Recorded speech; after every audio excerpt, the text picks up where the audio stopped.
하고 싶은 게 너무 많아요. 너무너무 많고 제 작곡 발표의 타이틀은 현섭하다거든요. 작곡 발표의 타이틀처럼 김현섭을 보여줄 수 있는 음악인가 동시에 한음 한음을 고르고 골라서 장인 정신을 담아 나다운 음악을 계속 해나가고 싶어요.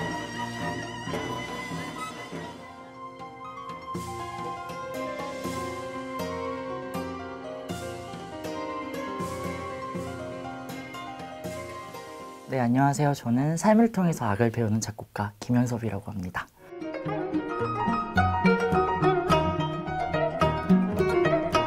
우리나라에서 온 연주자들과 이제 해외에서 만난 연주자들끼리 정말 음악으로, 소리로 정말 하나 되는 시간, 서로의 문화를 그렇게 존중하고 되게 이해하는 그런 과정 속에서 무대는 굉장히 성황리에 연주가 됐고요. 우리가 공연을 했지만 우리가 무대에 서서 그 박수를 받을 때만큼은 관객석에서 하나의 공연을 또 보는 듯한 느낌을 저희는 또 받았거든요. 언어는 좀 다르고 문화가 다르더라고 하더라도 또 우리가 지닌 우리만의 소리 언어로서 굉장히 아름다운 소통의 장을 잘 만들고 온 것 같습니다. 이제 16살까지 피아노 과를 가야겠다라는 마음을 먹고 예술고등학교 입시를 준비하는 과정에 라디오가 주파수를 이렇게 올려서 맞추는 그런 MP3용이 있었거든요. 근데 어쩌다 보니까 그 주파수가 국악방송에 매칭이 됐었나 봐요. 그때 처음으로 들었던 악기가 해금이라는 악기인데 되게 희한한 소리였어요.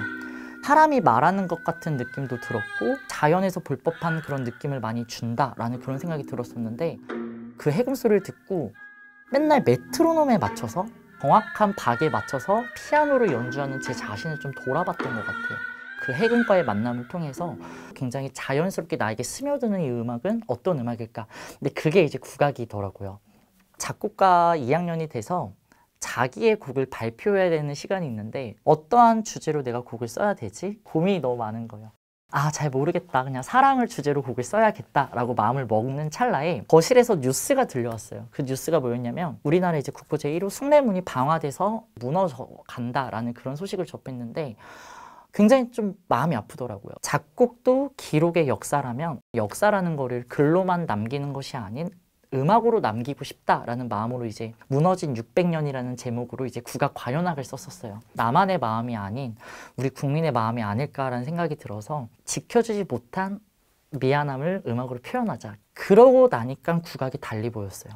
이 친구는 굉장히 일단은 사교적이면서 또 한편으로는 이렇게 그 삶과 예술에 관한 그런 고민들, 예술가가 사회에 어떤 그런 역할을 해야 되는지 그런 걸 많이 고민했던, 굉장히 치열하게 사는 그런 예술인이라는 기억이 납니다. 전통원이 주는 영향도 너무나도 컸지만 전통원이 아닌 타원과의 교류에서 저는 굉장한 걸 많이 배웠거든요. 진짜 말 그대로 한국예술종합학교는 한국예술 플러스 종합학교더라고요.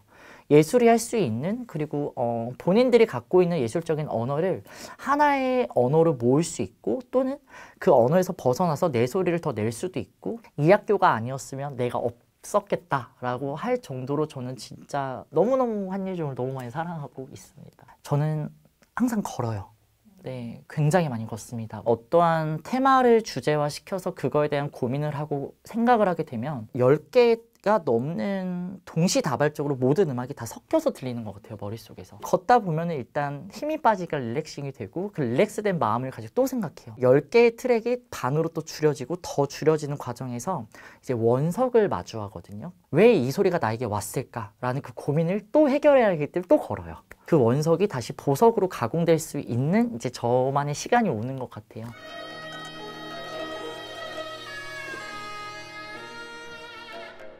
고등학교를 다닐 때까지만 해도 우리 음악의 매력은 한 해의 정서다 라고 잘못 생각하고 있었어요. 하지만 계속 이제 우리 선조들의 발자취를 따라가다 보면 격조 높은 미학을 느끼게 되는데 그 미학을 통해서 제가 배웠던 건 우리의 민족성은 한으로 끝나는 것이 아니라 그 한을 흥으로 승화시킬 수 있는 민족이라는 거.